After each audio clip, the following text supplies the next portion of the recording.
Well, let's connect this into the present day. And one thing that is a constant reoccurring theme is the reptilians or an extraterrestrial race interbreeding with humanity and creating particular bloodlines. And you've got an amazing artifact, I guess that's the word, necklace here, which I know is incredibly heavy, which has a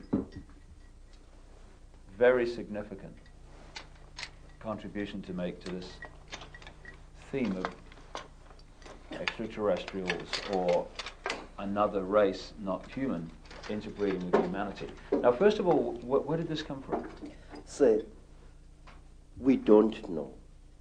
This necklace has been around for so long that we don't exactly know from which tribe it came. All I can tell you is that this necklace was in existence when the king who founded the Zulu nation, Zulu, was still a boy. It is described in ancient legends centering around this king. It is called Inweba Yezimfihlo, the necklace of the mysteries. It is really a book which tells 12 different stories. And how old do you think it is? How old do you know it is, first of all? I don't know, sir. All I do know is that... Hundreds of years? Or? Yes, very old. But it's not as old as the green face that I've just shown you. Of the Chitauri. The Chitauri face is said to be over 7,000 years old, this thing here. Now, this necklace enshrines several mysteries in it. Inside here are stones which are not from this earth. It is a very amazing story. There are 3 pebbles in here which stories say were brought to this earth by an alien baby which played with a human baby in the northern Transvaal. This... First of all, that looks so much, just well, it obviously looks very much like a spacecraft, like a flying saucer. Yes. This half-molten object here used to be a serpent-like necklace worn by a Mashona chief.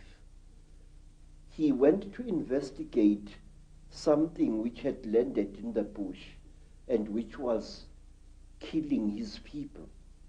And he went with his battle axe to attack this object. And the object blew a jet of very terrible fire at the chief.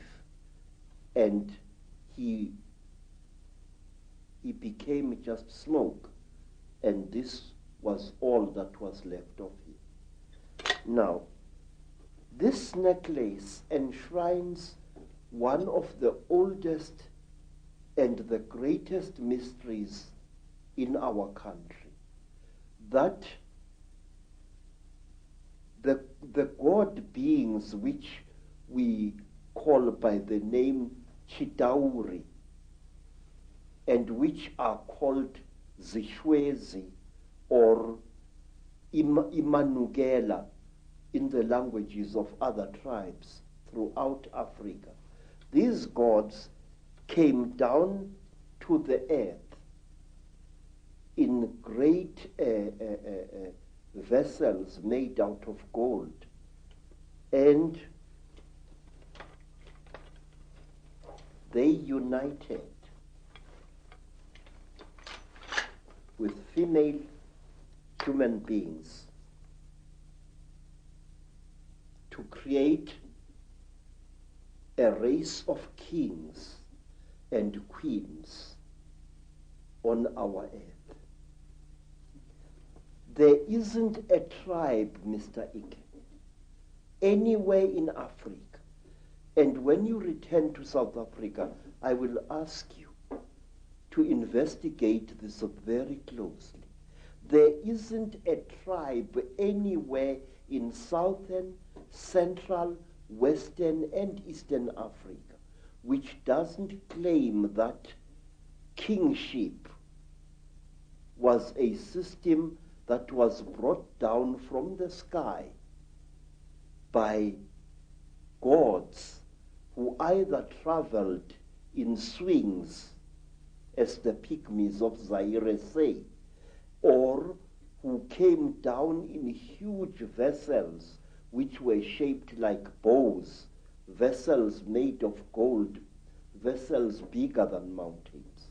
I wish to share these things with you, sir, as briefly as I can. The Zulu people believed that they originated from space, and their name Zulu does not mean sky, but rather interplanetary space. And the word Zulu also has to do with traveling. For example, if I say to a child, you are getting about, you are moving from village to village lazily, I say, uyazula wena. Now the word Zula, which is used to refer to Zulus, sometimes contemptuously, in Zula, means really a traveler, a voyager, somebody moving from place to place. Where? In the Izu. Now I ask you, how did a land-bound people like the Zulus know that you could travel in space? Uyazula, ezulwini. You can travel in the great place of traveling. For that matter, Zulu people knew that the earth was a sphere and that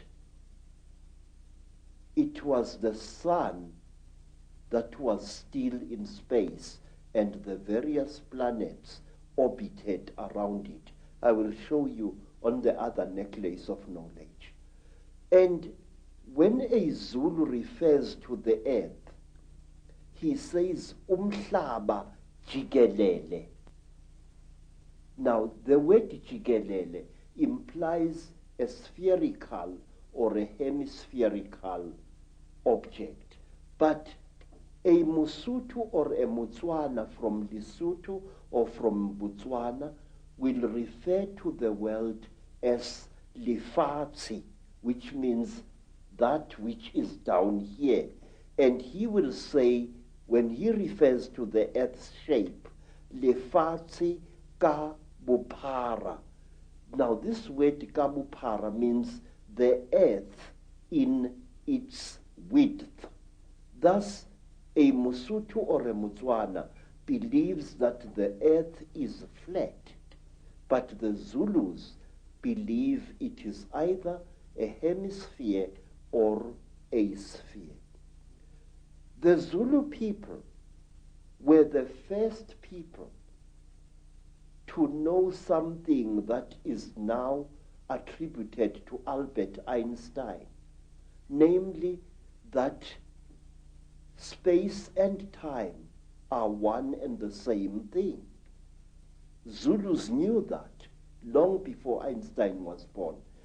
They said that one other Zulu name for space is umkhathi.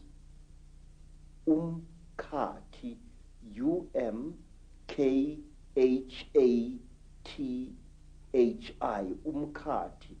And they called time isikhathi. So you can see, sir, that Zulus, supposedly a nation of skin-wearing primitives, were aware of the fact that space and time are one and the same thing. And further, that if you could find the river of time, you could travel into the future and into the past. And many are the ancient legends which are told in Zululand of a man who traveled through time